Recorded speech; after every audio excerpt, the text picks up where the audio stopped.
Library Krishna, the Supreme Personality of Godhead Chapter 1 The Advent of Lord Krishna. Once the world was overburdened by the unnecessary defense force of different kings, who were actually demons but were posing themselves as the royal order. At that time, the whole world became perturbed, and the predominating deity of this earth, known as Bhumi, went to see Lord Brahma to tell of her calamities due to the demoniac kings. Bhumi assumed the shape of a cow and presented herself before Lord Brahma with tears in her eyes. She was bereaved and was weeping just to invoke the Lord's compassion. She related the calamitous position of the earth, and after hearing this, Lord Brahma became much aggrieved, and he at once started for the ocean of milk, where Lord Vishnu resides. Lord Brahma was accompanied by all the demigods, headed by Lord Shiva, and Bhumi also followed. Arriving on the shore of the milk ocean, Lord Brahma began to pacify Lord Vishnu, who had formerly saved the earthly planet by assuming the transcendental form of a boar. In the Vedic mantras, there is a particular type of prayer called Purusa Sukta. Generally, the demigods offer their obeisances unto Vishnu, the Supreme Personality of Godhead, by chanting the Purusa Sukta. It is understood herein that the predominating deity of every planet can see the Supreme Lord of this universe, Brahma, whenever there is some disturbance on his planet. And Brahma can approach the Supreme Lord Vishnu, not by seeing him directly but by standing on the shore of the ocean of milk. There is a planet within this universe called Svetadvipa, and on that planet there is an ocean of milk. It is understood from various Vedic literatures that just as there is the ocean of salt water on this planet, there are various kinds of oceans on other planets. Somewhere there is an ocean of milk, somewhere there is an ocean of oil, and somewhere there are oceans of liquor and of many other types of liquids. The Purusa Sukta is the standard prayer which the demigods recite to appease the Supreme Personality of Godhead, Kshirodakasaya Vishnu. Because he is lying on the ocean of milk, he is called Kshirodakasaya Vishnu. He is the form of the Supreme Personality of Godhead through whom all the incarnations within this universe appear. After all the demigods offered the Purusa Sukta prayer to the Supreme Personality of Godhead, they apparently heard no response.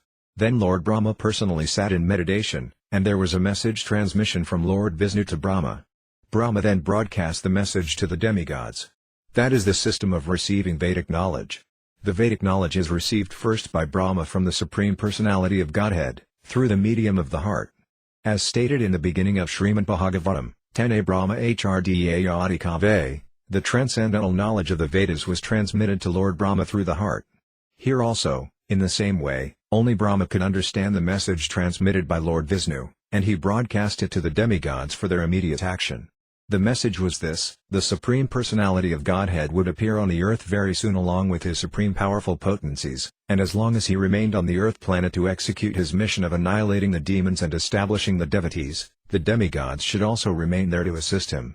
They should all immediately take birth in the family of the Yadu dynasty, wherein the Lord would also appear in due course of time. The Supreme Personality of Godhead himself, Krishna, would personally appear as the son of Vyāsadeva. Before his appearance, all the demigods, along with their wives, should appear in different pious families in the world just to assist the Lord in executing his mission. The exact word used here is tatprayartham, which means the demigods should appear on the earth in order to please the Lord. In other words, any living entity who lives only to satisfy the Lord is a demigod. The demigods were further informed that Ananta, the plenary portion of Lord Krishna who is maintaining the universal planets by extending his millions of hoods, would also appear on earth before Lord Krishna's appearance. They were also informed that the external potency of Vishnu, Maya, with whom all the conditioned souls are enamored, would also appear by the order of the Supreme Lord, just to execute his purpose. After instructing and pacifying all the demigods, as well as Bhumi, with sweet words, Lord Brahma, the father of all Prajapatis, or progenitors of the universal population, departed for his own abode, the highest material planet, called Brahmaloka. The leader of the Yadu dynasty, King Śrīrāsanya, was ruling over the country known as Mathura, wherein lies the city of Mathura, as well as the district known as Śrīrāsanya, which was named after him. On account of the rule of King Śrīrāsanya, Mathura became the capital city of all the kings of the Yadus. Mathura was also made the capital of the kings of the Yadu dynasty because the Yadus were a very pious family and knew that Mathura is the place where Lord Sri Krishna lives eternally, just as he also lives in Dvaraka.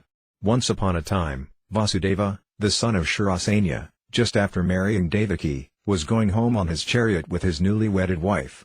The father of Devaki, known as Devaka, had contributed a sufficient dowry because he was very affectionate toward his daughter. He had contributed hundreds of chariots completely decorated with gold equipment. At that time, Kamsa, the son of Ugrasena, In order to please his sister, Devaki, had voluntarily taken the reins of the horses of Vasudeva's chariot and was driving. According to the custom of the Vedic civilization, when a girl is married, the brother takes the sister and brother-in-law to their home. Because the newly married girl may feel too much separation from her father's family, the brother goes with her until she reaches her father-in-law's house. The full dowry contributed by Devaka was as follows: 400 elephants fully decorated with golden garlands, 15,000 decorated horses and 1,800 chariots. He also arranged for 200 beautiful girls to follow his daughter. The Kshatriya system of marriage, still current in India, dictates that when a Kshatriya is married, a few dozen of the bride's young girlfriends, in addition to the bride, go to the house of the king. The followers of the queen are called maidservants, but actually they act as friends of the queen. This practice is prevalent from time immemorial, traceable at least to the time before the advent of Lord Krishna 5,000 years ago. So Vasudeva brought home another 200 beautiful girls along with his wife Devaki. While the bride and bridegroom were passing along on the chariot, there were different kinds of musical instruments playing to indicate the auspicious moment. There were conch shells, bugles, drums and kettle drums. Combined together, they were vibrating a nice concert. The procession was passing very pleasingly, and Kṛṣṇa was driving the chariot, when suddenly there was a miraculous sound vibrated from the sky which especially announced to Kṛṣṇa, "Kṛṣṇa, you are such a fool. You are driving the chariot of your sister and your brother-in-law, but you do not know that the 8th child of this sister will kill you." Kṛṣṇa was the son of Ugrasena, of the Bhoja dynasty. It is said that Kṛṣṇa was the most demoniac of all the Bhoja dynasty kings. Immediately after hearing the prophecy from the sky, he caught hold of Devaki's hair and was just about to kill her with his sword. Vasudeva was astonished at Kṛṣṇa's behavior, and in order to pacify the cruel, shameless brother-in-law, he began to speak as follows, with great reason and evidence. He said, "My dear brother-in-law Kṛṣṇa, you are the most famous king of the Bhoja dynasty, and people know that you are the greatest warrior and a valiant king. How is it that you are so infuriated that you are prepared to kill a woman who is your own sister at this auspicious time of her marriage? Why should you be so much afraid of death? Death is already born along with your birth. From the very day you took your birth, you began to die. Suppose you are 25 years old, that means you have already died 25 years. Every moment, every second, you are dying. Why then should you be so much afraid of death? Final death is inevitable.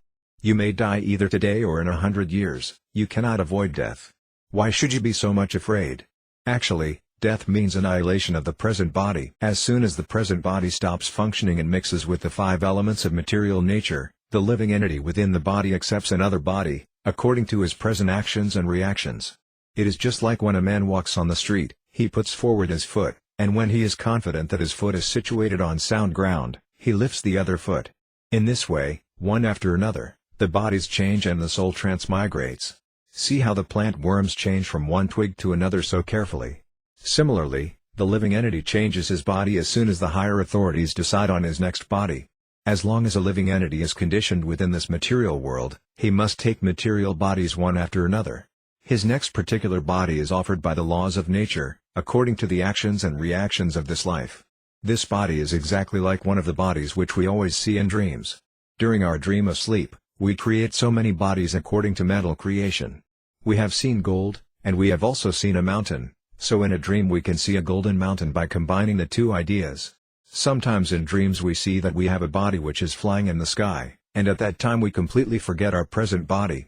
Similarly, these bodies are changing. When you have one body, you forget the past body. During a dream, we may make contact with so many new kinds of bodies, but when we are awake we forget them all. And actually these material bodies are the creations of our mental activities. But at the present moment we do not recollect our past bodies. The nature of the mind is flickering. Sometimes it accepts something, and immediately it rejects the same thing. Accepting and rejecting is the process of the mind in contact with the 5 objects of sense gratification: form, taste, smell, sound and touch. In its speculative way, the mind comes in touch with the objects of sense gratification, and when the living entity desires a particular type of body, he gets it. Therefore, the body is an offering by the laws of material nature. The living entity accepts a body and comes out again into the material world to enjoy or suffer according to the construction of the body. Unless we have a particular type of body, we cannot enjoy or suffer according to our mental proclivities inherited from the previous life. The particular type of body is actually offered to us according to our mental condition at the time of death. The luminous planets like the Sun, Moon or stars reflect themselves in different types of reservoirs, like water, oil or ghee. The reflection moves according to the movement of the reservoir. The reflection of the moon is on the water, and the moving water makes the moon also appear to be moving, but actually the moon is not moving. Similarly, by mental concoction the living entity attains different kinds of bodies, although actually he has no connection with such bodies. But on account of illusion, being enchanted by the influence of Maya, the living entity thinks that he belongs to a particular type of body. That is the way of conditioned life. Suppose a living entity is now in a human form of body. He thinks that he belongs to the human community, or a particular country or particular place. He identifies himself in that way and unnecessarily prepares for another body, which is not required by him. Such desires and mental concoctions are the cause of different types of bodies. The covering influence of material nature is so strong that the living entity is satisfied in whatever body he gets, and he identifies with that body with great pleasure. Therefore, I beg to request you not to be overwhelmed by the dictation of your mind and body. Vāsadeva thus requested Kṛṣṇa not to be envious of his newly married sister. One should not be envious of anyone, because envy is the cause of fear both in this world and in the next, when one is before Yamaraja, the Lord of punishment after death. Vāsadeva appealed to Kṛṣṇa on behalf of Devaki, stating that she was his younger sister. He also appealed at an auspicious moment, at the time of marriage. A younger sister or brother is supposed to be protected as one's child. The position is overall so delicate, Vāsadeva reasoned, that if you kill her, it will go against your high reputation. In this way Vāsadeva tried to pacify Kṛṣṇa by good instruction as well as by philosophical discrimination, but Kṛṣṇa was not to be pacified because his association was demoniac. Because of his demoniac association, he was a demon, although born in a very high royal family. A demon never cares for any good instruction. He is just like a determined thief, one can give him moral instruction, but it will not be effective. Similarly, those who are demoniac or atheistic by nature can hardly assimilate any good instruction, however authorized it may be. That is the difference between demigods and demons. Those who can accept good instruction and try to live their lives in that way are called demigods, and those who are unable to take such good instruction are called demons. Failing in his attempt to pacify Kṛṣṇa, Vāsadeva wondered how he would protect his wife, Devaki. When there is imminent danger, an intelligent person should try to avoid the dangerous position as far as possible. But if, in spite of endeavoring by all intelligence, one fails to avoid the dangerous position, there is no fault on his part. One should try his best to execute his duties, but if the attempt fails, he is not at fault. Vāsadeva thought of his wife as follows: for the present let me save the life of Devaki, then later on, if there are children, I shall see how to save them. He further thought, if in the future I get a child who can kill Kṛṣṇa, just as Kṛṣṇa is thinking, then both Devaki and the child will be saved because the law of providence is inconceivable. But now, some way or other, let me save the life of Devaki. There is no certainty how a living entity contacts a certain type of body, just as there is no certainty how a blazing fire comes in contact with a certain type of wood in the forest. When there is a forest fire, it is experienced that the blazing fire sometimes leaps over one tree and catches another by the influence of the wind. Similarly, a living entity may be very careful in the matter of executing his duties, but it is still very difficult for him to know what type of body he is going to get in the next life. Maharaja Bharata was very faithfully executing the duties of self-realization, but by chance he developed temporary affection for a deer, and in his next life he had to accept the body of a deer. Vāsadeva, after deliberating on how to save his wife, began to speak to Kṛṣṇa with great respect, although Kṛṣṇa was the most sinful man. Sometimes it happens that a most virtuous person like Vāsadeva has to flatter a person like Kṛṣṇa, a most vicious person. That is the way of all diplomatic transactions. Although Vāsadeva was deeply aggrieved, he smiled outwardly. He addressed the shameless Kṛṣṇa in that way because he was so atrocious. Vāsadeva said to Kṛṣṇa, "My dear brother-in-law, please consider that you have no danger from your sister. You are awaiting some danger because you have heard a prophetic voice in the sky. But the danger is to come from the sons of your sister, who are not present now. And who knows? There may or may not be sons in the future. Considering all this, you are safe for the present. Nor is there a cause of fear from your sister. If there are any sons born of her, I promise that I shall present all of them to you for necessary action." Kṛṣṇa knew the value of Vāsadeva's word of honor, and he was convinced by his argument. For the time being, he desisted from the heinous killing of his sister. Thus Vāsadeva was pleased and praised the decision of Kṛṣṇa. In this way, he returned to his home. Each year thereafter, in due course of time, Devaki gave birth to a child. Thus she gave birth to 8 male children, as well as one daughter. When the first son was born, Vāsadeva kept his word of honor and immediately brought the child before Kṛṣṇa. It is said that Vāsadeva was very much elevated and famous for his word of honor, and he wanted to maintain this fame. Although it was very painful for Vāsadeva to hand over the newly born child, Kṛṣṇa was very glad to receive him. But he became a little compassionate with the behavior of Vāsadeva. This event is very exemplary. For a great soul like Vāsadeva, there is nothing considered to be painful in the course of discharging one's duty. A learned person like Vāsadeva carries out his duties without hesitation. On the other hand, a demon like Kṛṣṇa never hesitates in committing any abominable action. It is said, therefore, that a saintly person can tolerate all kinds of miserable conditions of life. A learned man can discharge his duties without awaiting favorable circumstances. A heinous person like Kṛṣṇa can act in any sinful way, and a devotee can sacrifice everything to satisfy the Supreme Personality of Godhead. Kṛṣṇa became satisfied by the action of Vāsadeva. He was surprised to see Vāsadeva keeping his promise, and being compassionate upon him and pleased, he began to speak as follows: "My dear Vāsadeva, you need not present this child to me. I am not in danger from this child. I have heard that the 8th child born of you and Devaki will kill me. Why should I accept this child unnecessarily? You can take him back." When Vāsadeva was returning home with his firstborn child, although he was pleased by the behavior of Kṛṣṇa, he could not believe in him because he knew that Kṛṣṇa was uncontrolled. An atheistic person cannot be firm in his word of honor. One who cannot control the senses cannot be steady in his determination. The great politician Kanakya Pandita said, "Never put your trust in a diplomat or a woman." Those who are addicted to unrestricted sense gratification can never be truthful, nor can they be trusted with any faith. At that time the great sage Narada came to Kṛṣṇa. He was informed of Kṛṣṇa's becoming compassionate to Vāsadeva and returning his firstborn child. Narada was very eager to accelerate the descent of Lord Krishna as soon as possible. He therefore informed Kṛṣṇa that in Vrindavana personalities like Nanda Maharaja and all the other cowherd men and their wives, and on the other side Vāsadeva, his father Śrīrāsanya and all his relatives born in the family of Vrisni of the Yadu dynasty, along with all their friends and well-wishers, were actually demigods. Narada warned Kṛṣṇa to be careful of them, since Kṛṣṇa and his friends and advisors were all demons. Demons are always afraid of demigods. After being thus informed by Narada about the appearance of the demigods in different families, Kṛṣṇa at once became very much alarmed. He understood that since the demigods had already appeared, Lord Vishnu must be coming soon. He at once arrested both his brother-in-law Vāsadeva and Devaki and put them behind prison bars. Within the prison, shackled in iron chains, Vāsadeva and Devaki gave birth to a male child year after year, and Kṛṣṇa, thinking each of the babies to be the incarnation of Vishnu, killed them one after another. He was particularly afraid of the 8th child, but after the visit of Narada, he came to the conclusion that any child might be Krishna. Therefore it was better to kill all the babies who took birth from Devaki and Vāsadeva. This action of Kṛṣṇa is not very difficult to understand. In the history of the world there are many instances in the history of the world of persons in the royal order who have killed their father, brother or whole family and friends for the satisfaction of their ambitions.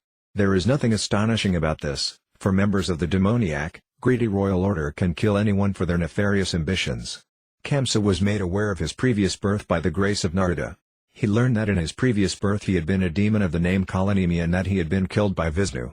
Having now taken his birth in the Bhoha family, he decided to become the deadly enemy of the Yadu dynasty. Krishna was going to take birth in that family, and Kṛṣṇa was very much afraid that he would be killed by Krishna, just as he had been killed in his last birth. He first of all imprisoned his father, Ugrasena, because he was the chief king among the Yadu, Bhoha and Andaka dynasties, and he also occupied the kingdom of Śrīrāsanya, Vāsudeva's father. He declared himself the king of all such places. Thus ends the Bhaktivedanta purport of the first chapter of Krishna, the advent of Lord Krishna.